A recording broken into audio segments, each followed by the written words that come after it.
Í þessari heimildamynd fjöllum við hvítasunnuhreyfingan á Íslandi. Vegna þess hvað efnið umfangsmikið verður stiklað á stóru. Í Ameríku var ungur normaður Erik Osbø að nafni. Hann fekk sýn, mynd af landslagi og byggð og vissi að þetta átti við Ísland. Fluttist hann heim til Noregs og ferðaðist þar og vitnaði drottinn. Hann fór síðar í heimsókn til Svíþjóðar og kom meðal annars til Gautaborgar.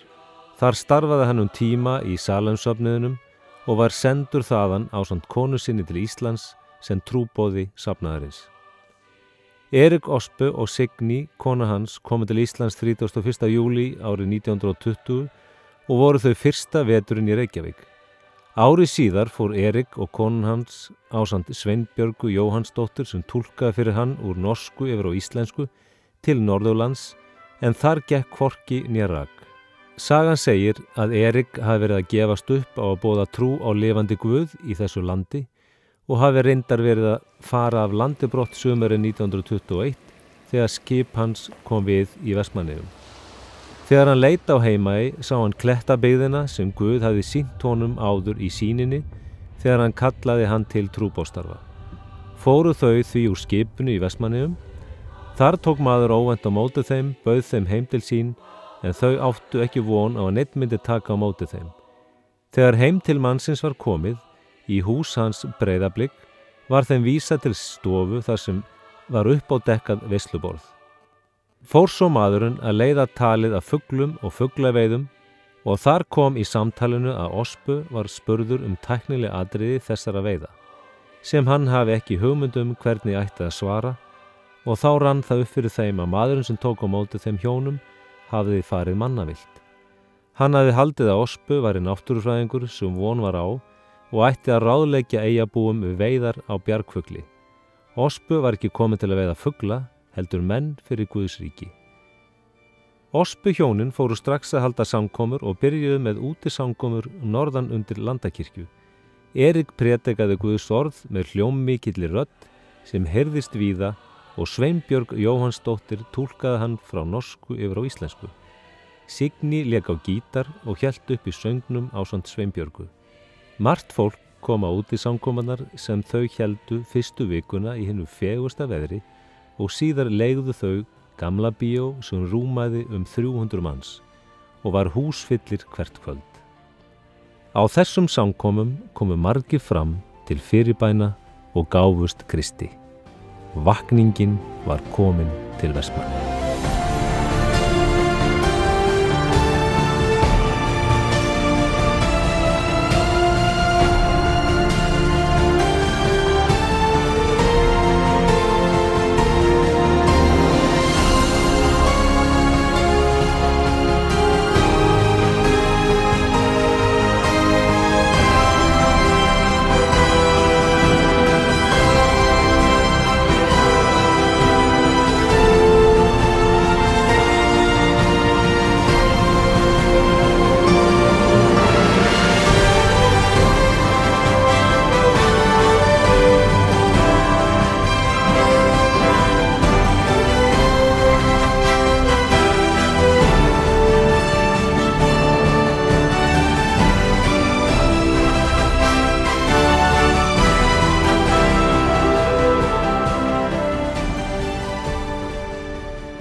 Síðar voru fleiri hús leigð til samkomuhalda.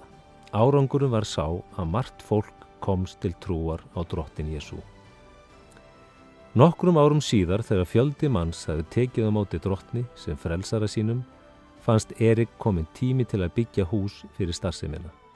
Húsið var byggt sumarið og haustið 1925 og vígt 1. janúar 1926 og fékk nafnið Betel sem þýðir Guðs hús.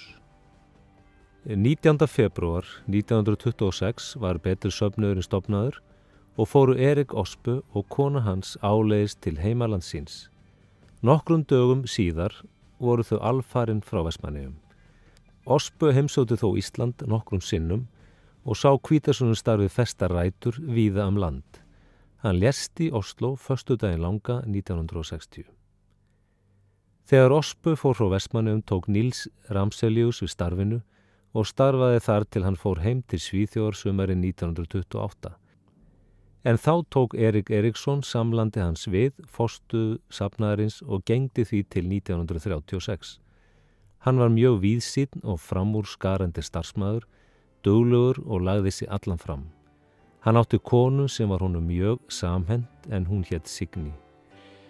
Eriksson var fyrsti maðurinn sem var sendur til starf á Íslandi á föstum launum. Hann gat því helgað sér starfinu algjörlega og gerði það. Nú fannst forsvarsmönnum safnaðarins orðið nauðsynlegt að safnaðarmeðlimir fengju aukna fræðslu í orði Guðs og settu á laggirnar fyrsta biblíuskólan innan hreyfingarinnar. Hófst hann í Vestmannaeyjum 15. október 1935 og stóð í 3 vikur. Aðal kennarinn var Erik Ospe frá Noregi og voru 12 nemendur í honum. Ásmundur Eiríksson var einn þeirra sem tók þátt en hann var svo síðar forstöðumaður Hvítasunnu-kirkjunnar Fíladelfíu í Reykjavík. Erik Eriksson fluttist til Reykjavíkur haustið 1936 og kvaddi þar með Betilsöfnuðinn. Eftir að Betel var tekið í notkun var fyrst möguleiki á að hefja sunnudagsskólastarf. Það var ávallt mjög vel sótt og árið 1935 voru því 150 börn. Í framhald af því var ákveðið að Ásmundur Eiríksson tæki við starfi Erikssons í Eyjum. Hann gegndi því þó aðeins í 1 ár, en þá kom Jónas S. Jakobsson og var forstöðumaður þar næstu 2 árin. Norðmaðurinn Sigmundur Jakobsen sem starfað hafði á Akureyri tók formlega við sem forstöðumaður í október 1940. Þegar Sigmund kom voru honum boðnar 50 krónur í mánaðarlaun, en þá voru laun verkamanna 400 krónur. Þetta þótti sumum ósanngjarnt, en söfnuðurinn hafði vanist því frá því á dögum Erik Erikssonar að þurfa ekkert að borga forstöðumanninum.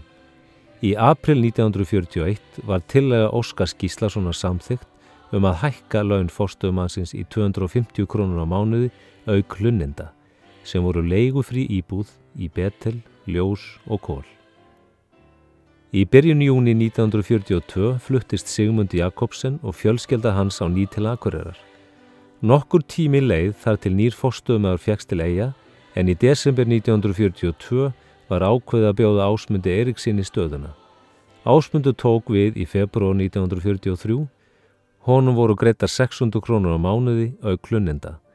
Þann tíma sem Ásmundur var forstöðumaður í Vestmannaeyjum var hann aðeins 4 til 5 mánuði á hverjum vetri til 1946.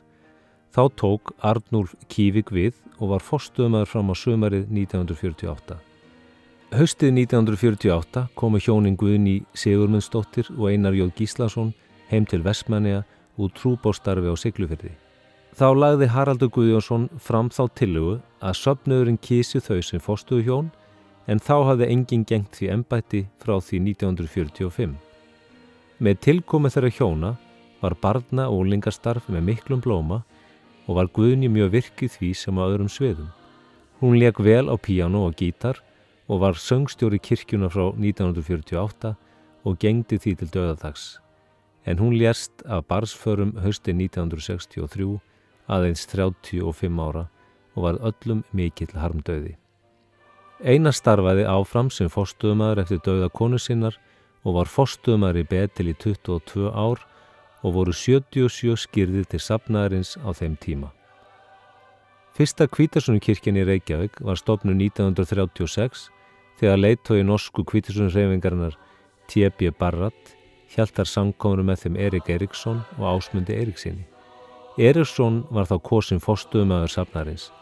Árið 1937 var húseignin Hverfisgata 44 keypt. Samkomuhúsið var ekki glæsilegt á að líta.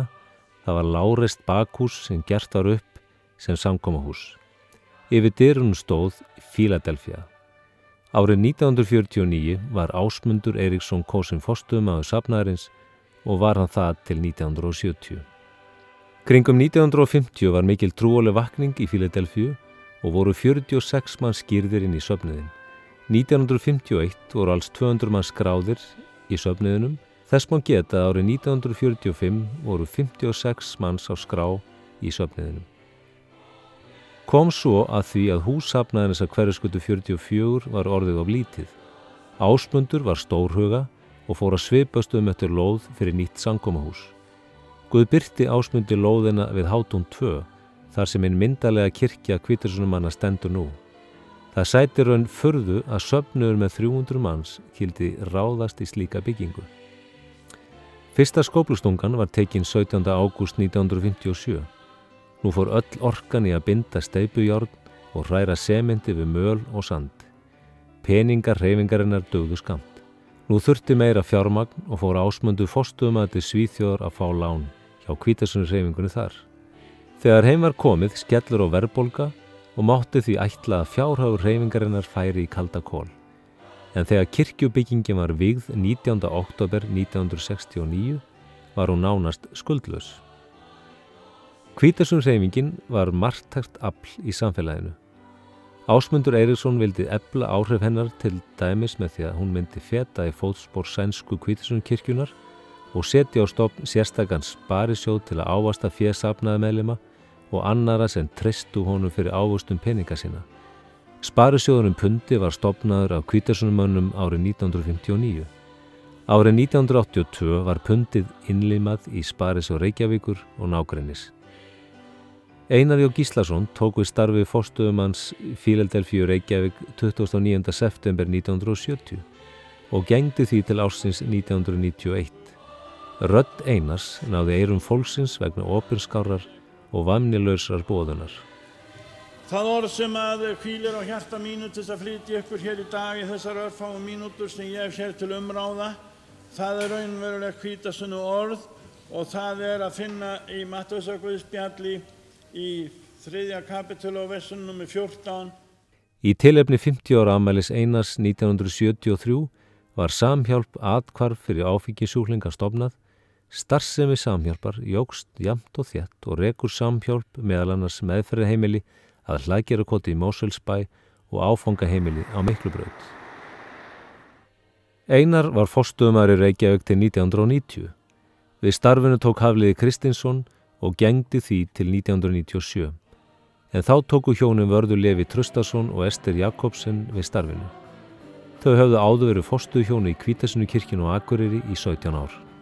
Mikill uppgangur hefur verið í starfi Fíladelfíu kirkjunnar undanfarin ár. Stóri salur kirkjunnar sem rúmar 370 manns oftast fullsetinn hvern sunnudag. Hugmyndir uppi að stækka kirkjuna vegna mikillar fjölgunar í söfnuðinum, en aðri vilja fara hægar í sakirnar og bjóða fyrst upp á fleiri samkomur á sunnudögum. Frá árinu 1997 hafa samkomur kirkjuna verið sendar beint út á útvarpsstöðinni Lindinni. Aðstandendur Lindarinnar hafa einnig verið mjög hjálpsamir að lána tæki og tól svo hægt sé að taka upp samkomur fyrir sjónvarp sem gert á hverjum sunnudegi bæði í gegnum netið en einnig á sjónvarpsstöðum Omega, Aksjón á Akureyri og Fjölsýn í Vestmannaeyjum. Vídeódel kirkjunar tekur einn upp vikulegan þátt sem kallast Vatnaskil, en það umræða þáttur sem tekin upp í Fíladelfíu en hann líka sýndur á Omega, Aksjón og Fjölsýn. Mjög öflugt barnastarf í kirkjunni á meðan á samkomu stendur. Fyrir útlendinga boðið upp á enska túlkun með þráðlausum FM-sendi. Vegna þessa hefur erlendum samkomugestum fjölgað mjög.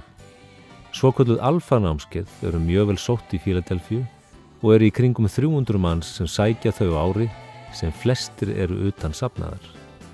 Af annarri starfsemi Fíladelfíu má geta að á miðvikudögum fjölskyldusamverur þar sem borðaður léttur kvöldverður og honum loknum skipt í hópa þar sem framfer kennsla sem hæfir öllum aldri. Á fimmtudögum eldur unga fólksins en þar kemur ungt fólk saman sem þráir að lofa Guð á sinn hátt. Á föstudögum unglingastarf en þar koma unglingarnir saman.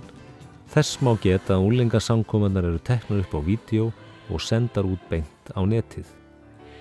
Tónlist hefur ætíð gegnt stóru hlutverki í sögu Hvítasunnuhreyfingarinnar og hafa Hvítasunnumenn verið þekktir fyrir öflugt og gott tónlistarstarf.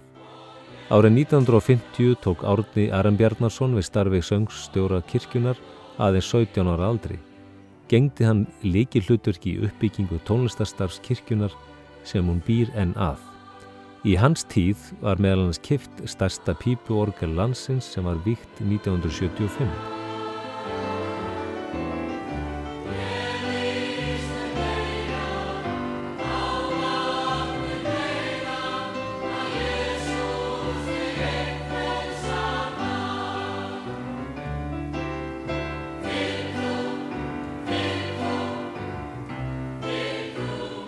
Árni lét af störfum 1990 og nokkru síðar tók Óskar Einarsson við tónlistarstarfinu og Hrönn Svansdóttir honum til halds og tröss. Undir þeirra stjórn hefur Ríkissjónvarpið tekið upp 2 söngsamkomur á ári síðastliðin 4 ár.